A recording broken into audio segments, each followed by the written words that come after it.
Hello, you wonderful people, and welcome to another episode of Super-Fanta-Fi. This being a show where I talk about TV shows of the supernatural, fantasy, and or science fictional genre. For today's episode, I'm going to talk about the latest episode of From. A lot of really interesting things went down in this episode, so let's break it down. I thought this was a really neat way they handled this episode where we kind of got an introduction to Boyd, Abby, and Ellis when they first came to the town 2 years ago, and you kind of parallel that with how things operated back then versus how things are now, that we see the system that they built up. It's almost this interesting inverse where we're seeing in the past how they eventually built up to where they are now to eventually have things kind of operate the way it is, seem like they have a normal life and everything, and then present day, we're seeing like all that kind of unravel and going back. It's like they took, like, we're seeing them in the past take 2 steps forward, and now in the present day, we're seeing them kind of, to some extent, at least for some chunks of the episode, kind of take like 3 steps back, because the people from Colony House all ended up staying with people in town, and obviously that leads to an issue of like, right, they're eating up our supplies, so we need to go get some of these supplies before they eat them all up or take all of it, because now it's a situation of like, right, Colony House usually was its own thing and the town was too. Now they're here, we need to get what's ours before anyone else does, and so it was kind of like, right, it's almost touching it to that point of, oh, everybody's got to look out for themselves, where in the past, Boyd is the one that actually reached out to everyone to be like, no, we need to come together, which even back then, Donna and Kotri were like, yeah, that's going to be easier said than done. So it's just, like I said, a lot of interesting insight in just how they handled that. And I should kind of focus on one specific thing. Let's focus on Boyd in the past and stuff. Because Boyd talked about it this episode, present day, that he owes Kotri because it's like, Kotri saved my life. And now we have a better understanding. Kotri's the one that reached out to him, because everyone else at the time, I guess, was already hiding. No one was going to reach out to them and warn them. Kotri came out and be like, whoa. Because I think for him, probably at that time, now in retrospect, he was probably trying to make up for the past. He had did a lot of bad, and now he wanted to try and do some good. So he wanted to be there to help people in some shape or form, and especially in this case. And it all worked out, because if he hadn't saved... If he had only looked out for himself, if he hadn't really reached out and made an attempt to bring Boyd and his family in, the town wouldn't be where it is today if it wasn't for him. So I think that's the interesting element to it. Especially because knowing that Kotri had such an influence, like, it's almost poetic, and, it adds layers to his sacrifice. I mean, he wasn't trying to die last episode. He wasn't sacrificing himself. He was just trying to help someone, but that ended up getting him killed. But that nature in him to help people is why it all comes full circle, and it's beautifully symbolic. It's befitting that he died, but he passed on this mission to Boyd, that, he's the reason why Boyd's kind of still here, and that's why Boyd feels the need to see through what Kotri said about Sarah. Why he wants to see that through is because I owe you. You made sure me and my family survived. And so we found out a little bit more. Boyd, I don't know if that had come up before, but Boyd isn't a cop, and I guess that should make sense. I guess because Kenny's not really one either. He's just someone that Boyd chose as his deputy, but Boyd isn't a cop. He was in the military, the Army. His wife, actually, Abby, was in a Marine. Now we got more context for that key, too, that it was a boat key, because it was a whole thing of like him wanting to retire and have a boat, and it was a nice surprise until, lo and behold, they saw the trade. And Donna had told us a little bit about this in the past when she was explaining everything to Tabitha.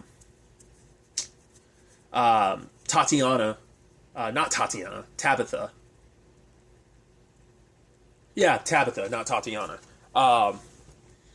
About how everything works in town, and she talked about her. I think that's at the time when she talked about her sister and how things used to work. That because she's been here like at least a year or so longer than Boyd was. Because she said she got here like 3 years ago. Boyd got here 2 years ago. So that we got a better understanding how they operated. They would hide under the ground, and I was like, oh, people would still end up dead. So either those were people who couldn't get underground soon enough, or the way Boyd talks about it is like these things they do have intelligence of their own, so let's dig up new spots never hide in the same spot. Let's constantly keep this on a rotation. These things are already looking for us. Don't make it easier for them. So it is probably a thing of even when people did hide, these things would probably track them down and end up killing them. So once again, like, kind of got a better understanding of the town structure being what it eventually became. I think they had talked about it in past episodes that Boyd was responsible for the town being what it is. So he laid course like a lot of the foundation of what's kept him going. And this episode also gave us insight into understanding what happened to Abby, that douchebag who started stuff with Ellis last episode when he was running his mouth off about, like, oh, mother like son, even saying, like, right, don't want to shoot up the place. And you're like, did he mean that literally, metaphorically? He meant it literally, because Abby kind of had a breakdown. And Ellis started noticing his mom seemed a little off. So it's like, right, Dad, you for the past couple weeks, you've been going out there in the woods. He's the one that branched out to be like, oh, there's animals here. And Cautry's like, wait, what? He's like, yeah, I found a goat. I found a whole bunch of chickens. It's like, what? Because no one ventured out that far before until he got here. Because no one was like, why would we go in there? Because they didn't know, fully understand the rules of the place. It's like, right, those things come out at night. But as far as I could tell, it's like, they are not in the woods during the day. But no one was going to, like, go out and venture out and find out until Boyd did, and he's the reason why this place has the supply of food that it ended up having, because they found the animals. Didn't know where the animals came from, but still. But he was going out. He had found this project as something like, right, we can come together. And I think it probably gave him something like, right, I can use my skills. You know, it's not retirement, but we can do something great. We can build something here. We're keeping people alive. And that became his main focus. And so he wasn't as aware of what was going on. But Ellis is like, Mom's not right. You need to come home. And he's like, all right, it's about to be dark. What I'm going to do is I'm going to leave and I'm going to come back. And then we can talk then. Sadly, by the time he does come back, Abby starts shooting and killing people because she has the notion, her belief is this is all a dream, and what needs to happen is we need to wake up. Now, it's the place was already wearing on her sanity. That's why, like, I have to pull back some of my hate on what was his name last episode? Was it Kenny? No, it's not Kenny. It's God. Was it what was his name? I'm blanking on it now. I gave that guy so much shit. The dude who's responsible for Colony House circumstances because he was lonely. Like, I ripped him a new one last episode, so I feel bad. And like, yeah, I mean, I think I even said at the time, like, this place does wear on your sanity. I mean, once again, we still don't know if that Sarah thing is necessarily that, or is that something else that's connected to this place that's talking to her. Whatever the case may be, this place will wear on your sanity. It has on a lot of people. And so I went in hard on him last episode, just saying like how shitty and terrible he was because he's the reason why everything kind of fell apart. It's like, I get it, you're lonely and stuff, but it's also like, right, when they're able to get inside of your head and talk to you like that and make you feel like, oh, you're special. Just I'm still thinking it's indefensible, but I'm going to lighten up my hate towards that character because of what happened to Abby. Knowing that these things like eventually wore her down. Now, whether that was already something like the cracks were already there and this place just started hammering more at the cracks that were already there, or whether they're the ones that actually created the cracks in her psyche and her mind and started hammering away at it until they eventually got to her. Who knows? Because it could be a thing of maybe just her time in the Marines, like, kind of, you know, didn't put her in the best mindset. I mean, it's just, I think, the general situation of, like, there's nothing you can really mentally prepare yourself for this place. I think, given enough time, it will break and eventually destroy anyone. So, which makes you go, man, this must speak volumes about Victor, but to be fair, Victor probably kind of has the resilience of a kid because he kind of got stunted and was kind of like a kid in these past couple decades. So I think he's a little bit of an exception. So, because to our knowledge, he's the oldest one there. He's been there the longest. So that's why he kind of... But then again, once again, Donna has seniority. So she's probably like the next longest person that's been here in that regard, that leadership role. So, but... Boyd went out in the woods and he saw a dog, which does speak volumes of like, cool, where did that dog come from? Because it's like, right, it must belong to somebody. Not unless it was one of the people in town or something. But when Boyd went searching for the dog, he got turned around in the woods because the woods aren't that fully explored. So he was marking trees to kind of know where to go, but he went too far off the path, and now he was lost. Got dark. The creatures attacked him, and he just stumbled across the talismans. So he brought them back. And that's when he found Abby shooting and killing everybody. Because she's like, right, we have to wake up. It's a dream. She's like, you were out. You didn't go, like, you leaving, there's no way you're real. Like, maybe if he had come back, maybe he could have. And that's also a lot of guilt that I'm sure Boyd has, is if I was there, if I'd listened to Ellis, I could have been there to stop her, like, before it even started. I could have been there. Me being gone probably sent her over the deep end, because she's like, right, if he's out there, he's dead. The only way we're going to get free from this place is if we wake up, because, like, this has got to all be a dream. Like, I guess, like, her fractured mind, that was the only way she can rationalize that, make sense of it. And it's like, right, there's no way you could be out there and be okay, so you must be dead. This is part of a dream. We all have to just die and wake up. And then she was going to aim for Ellis, and so Boyd had to put her down. And now we have full context, and once again, now understanding what that guy meant when he said that. So he must have been someone that was around back then to know that. Once again, it was only 2 years ago, but obviously a lot can change in this place in 2 years, because not everyone survived those 2 years, I'm sure. But that's rough, because Fatima didn't come into the picture until like a year later, because obviously last episode was her year anniversary, so... Now we also understand why Ellis and his dad, like, what their issues were. Like, I figured it was about his mom. I was thinking it kind of ended up being that, but I was more so thinking, like, his mom ended up getting... Because it was the way they made it, and I think that was the point, to make it seem like, with some of the original, like, the way Kotri was like, right, I'm sorry you don't have time to grieve. I was thinking, like, maybe Abby died.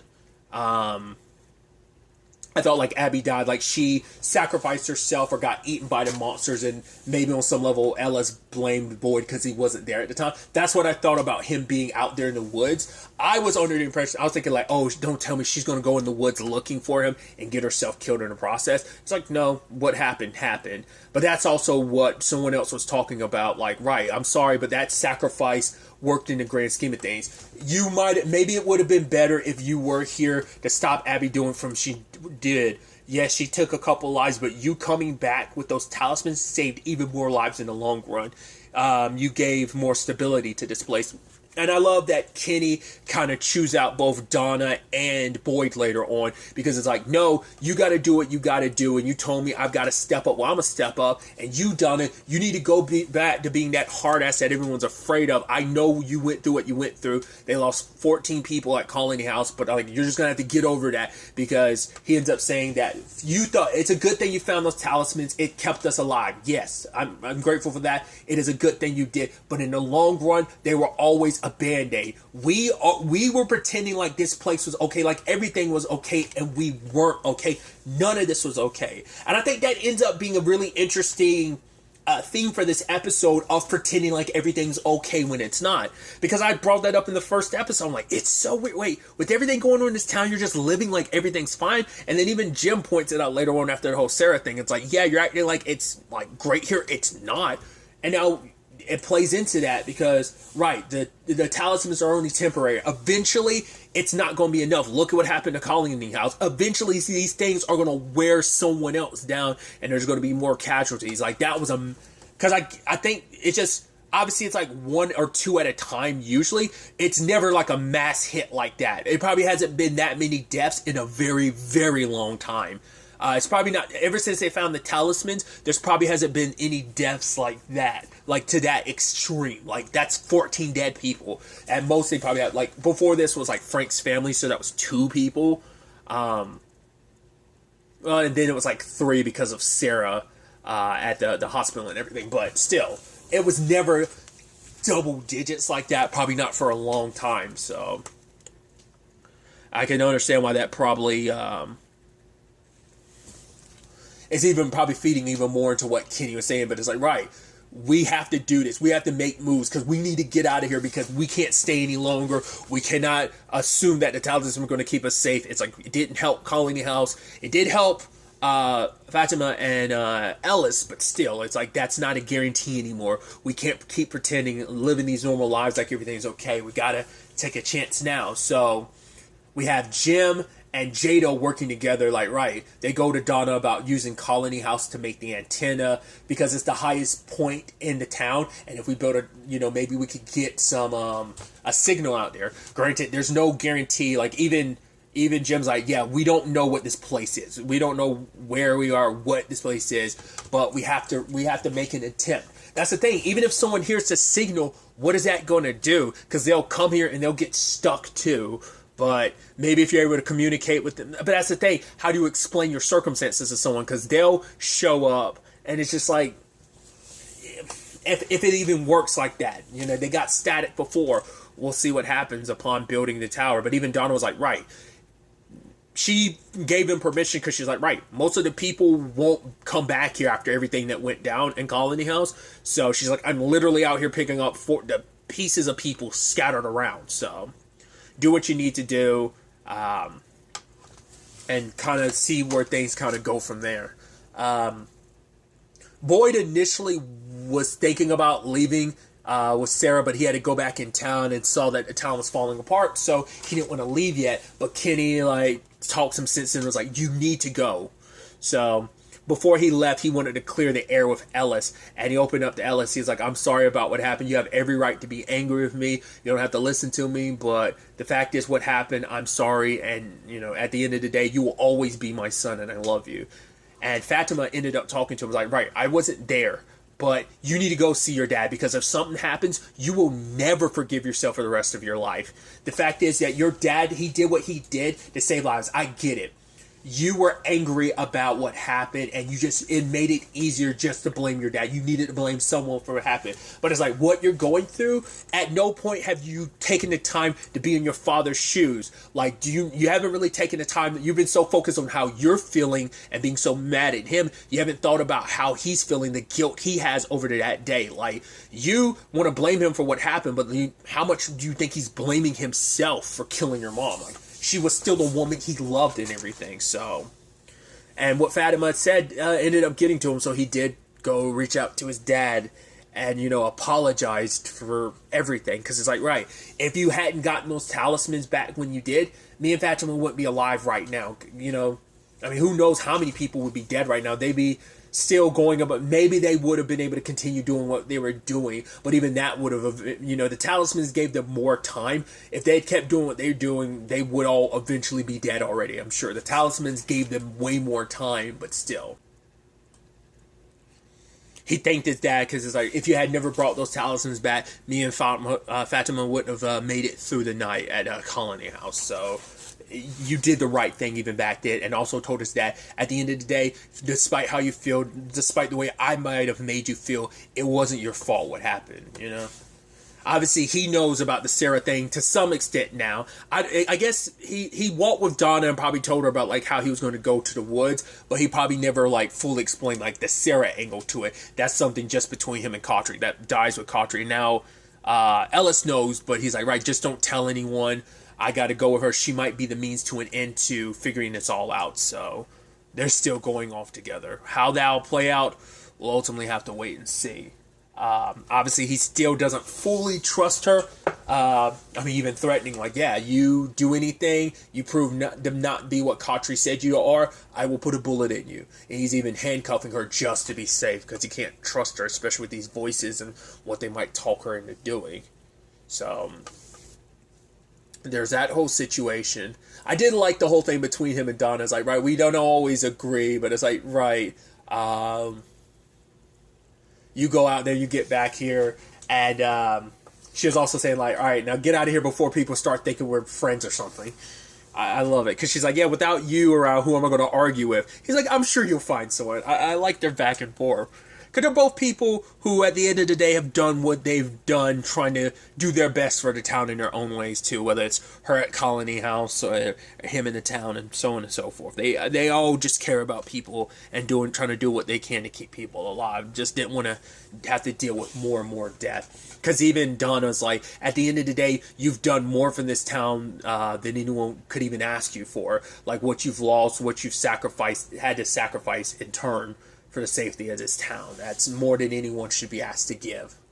So, Obviously, there's Julie back at home with her parents explaining everything. I think last episode I referred to those trees as the Anywhere tree. I don't remember if it was this or something else I was reviewing, but I referenced Lock and Key. And like I said, I don't remember if it was this or something else. But that's probably, I think, like I said, I might have said Far Away trees, but I want to say I said Anywhere trees because I think that's a byproduct of the Anywhere Key from Lock and Key. I think that was, like, Lock and Key was on my mind. Because I referenced it recently, and I ended up saying that. I don't remember because I don't remember that's from the comic or not. I know it's in the TV show, but not all the keys are from the comic book. Tangents aside, but the Faraway trees, it's like you go into one of those and you could end up anywhere. So it's like, oh, cool. There's even more we're learning about this town that's wild. It's interesting because we still didn't see Victor the entire episode. So, and now. Makes you wonder where he ended up off to. Where did the tree send him? Hopefully, I wouldn't think those things got to him that night, but you never know. But I highly doubt it. He's probably alive somewhere.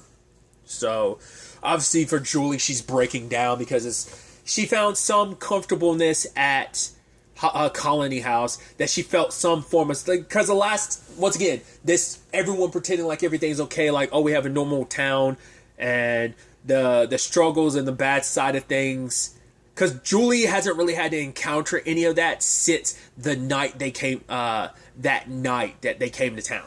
Well, they came to town during the day, but everything going down at night, that's the last time she encountered it, so she was able to kind of remove it from her mind, especially because what Fatima was like, right, look at the beauty here and stuff, and so she kind of got swept up in all of that, and just, it kind of creates, sadly, I don't know if there's a real right way to handle it, because trying to pretend like everything's okay makes you complacent and you're not really on edge. But if you're too on edge, that's no way to live your life. Too always on panic, always worried. Like that's the rub of it all. That's the complications there. So this hit her hard where it's like, right, there was so much death. She almost died. She was away from her family too. Because she, in the beginning, already had regrets being like, oh, maybe I shouldn't have left my family. But then Fatima made her feel like it was okay. And then she was worried about Fatima and Ellis. Obviously, it ended up being okay. But still, that's a lot of death she ended up witnessing. Knowing like, right, a lot of those are probably people she knew best from that, or like, Donna, her run-ins with Trudy. It must suck knowing Trudy's gone. But she had her runs-in with, obviously she really knew Ellis and Fatima. They're the ones she knew best. I don't think she really got along really knew anyone else there. I don't think. But who knows? And she ended up talking to her mom, interestingly enough, because she's asking her mom, like, are you and Dad still going to get divorced? She's like, I don't know. It's like it's a lot more complicated than that. It's like, no, it's a simple question. Mom was like, no, it's not quite that simple. And we finally get the story about what happened with Thomas. It was an accident, and such a horrible accident. No wonder, like, your relationship. I mean, I think under any circumstances, losing a child, and I can't say that. I'm not a parent. I've never been a parent, and I've never lost a child, so I can only assume I can't claim to know what that feels like, but to lose a child under those circumstances. She was reaching for a diaper. Jim was answering the phone that was ringing, and in that moment, Thomas rolled off the changing table, I guess, fell and died. And that, like, it made me, like, clench myself a little, like, ugh, hearing that. I was like, that's heartbreaking. And, of course, to deal with it, because even Tabitha's like, something broke inside of me, and I don't know how to fix it ever since your brother died. And because I wasn't sure, like, what the age situation was. So it seems like Thomas was, like, still an infant. Because it's like, right, you and Ethan were in the other room. So it's like, yeah, Thomas was, like, the youngest.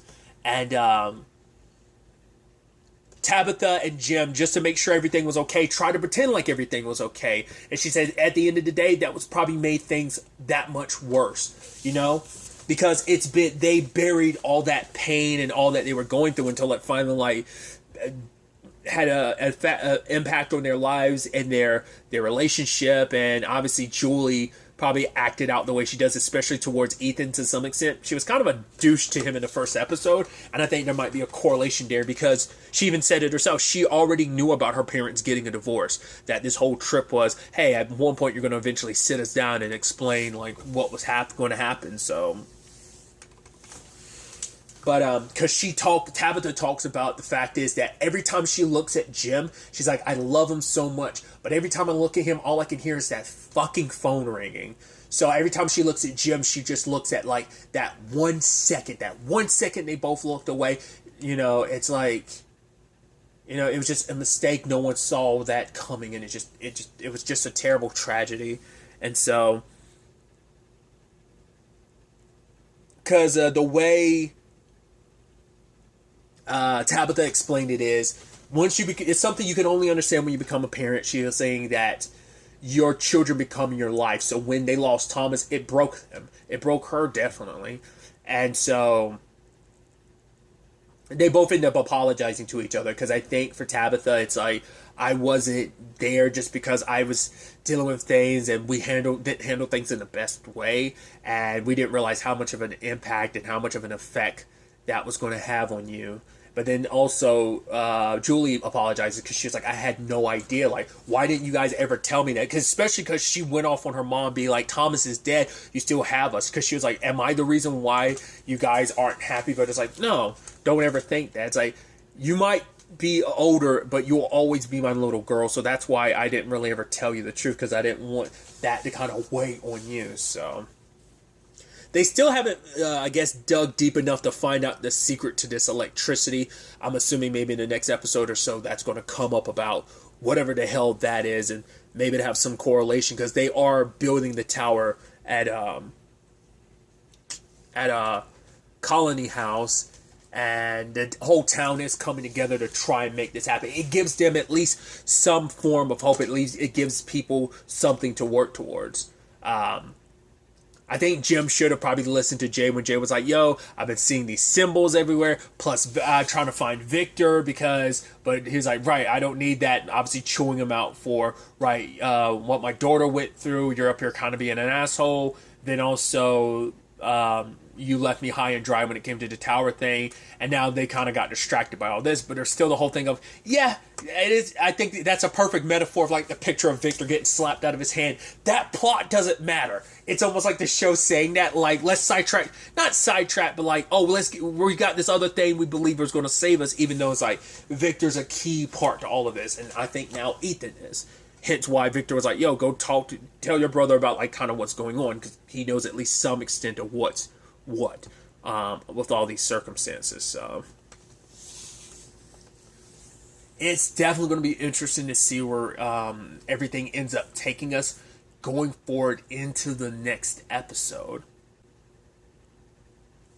What developments are going to happen, what discoveries will be made, we'll ultimately have to wait and see.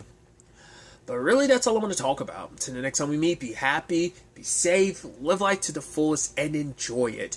Good day and goodbye.